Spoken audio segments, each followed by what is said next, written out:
It's time to read some Thomas the Tank Engine. There's a bunch of stories in this book, but we're just going to read one at a time. Let's start out with Thomas and Gordon. Thomas was a tank engine who lived at Big Station. He had 6 small wheels, a short stumpy funnel, a short stumpy boiler, and a short stumpy dome.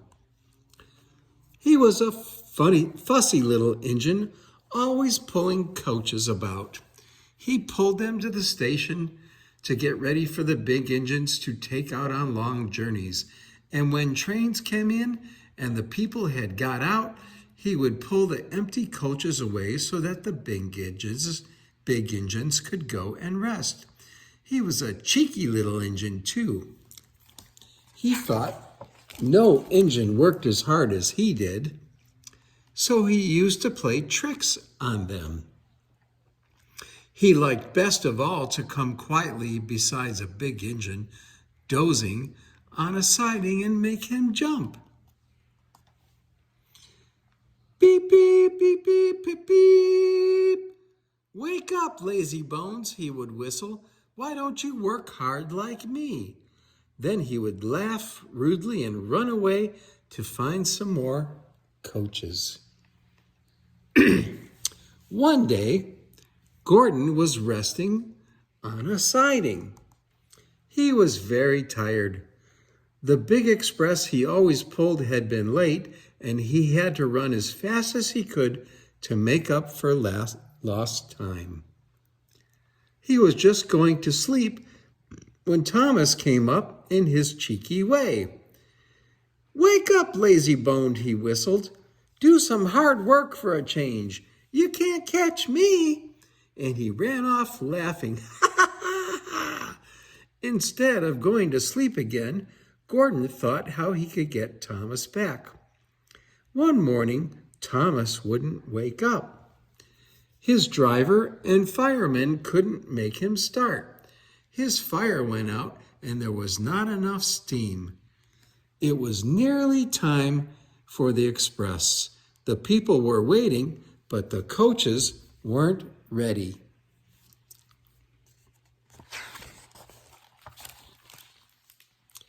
At last, Thomas started. Oh dear, he yawned. Come on, said the coaches, hurry up. Thomas gave them a rude bump and started for the station. Don't dawdle, he grumbled. Where have you been? Asked the coaches crossly. Then Thomas fussed into the station where Gordon was waiting. Poop, poop, poop, poop. Hurry you up, said Gordon crossly. Pip, pip, peep, hurry yourself, said cheeky Thomas. Yes, said Gordon, I will.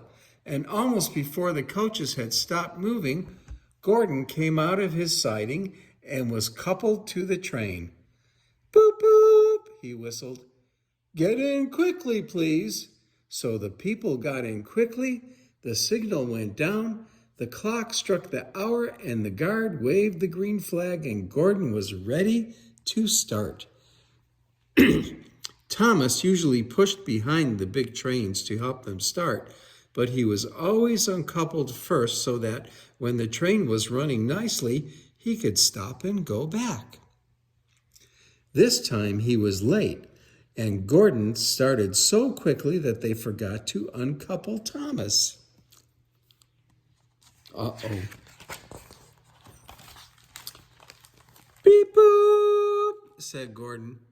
Beep, beep, beep, whistled Thomas. Come on, puffed Gordon to the coaches.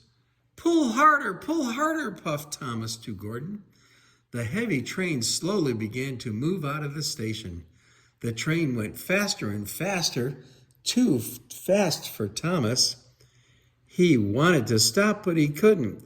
Beep, beep, stop, he whistled. Hurry, laughed Gordon in front. You can't get away, laughed the coaches. Poor Thomas was going faster than he had ever gone before. He was out of breath and his wheels hurt him, but he had to go on. I shall never be the same again, he thought sadly. My wheels will be quite worn out.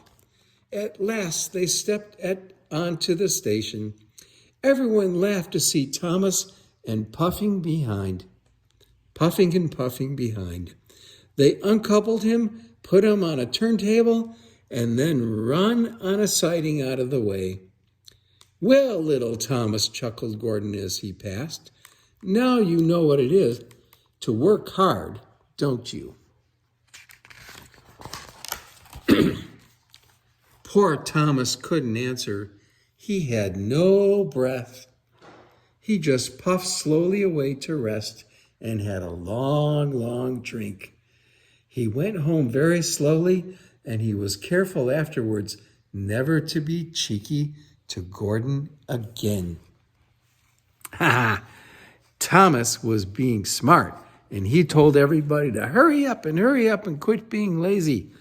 But as it turned out, Thomas found out what it was to work really hard. I like that book, and I like you a lot.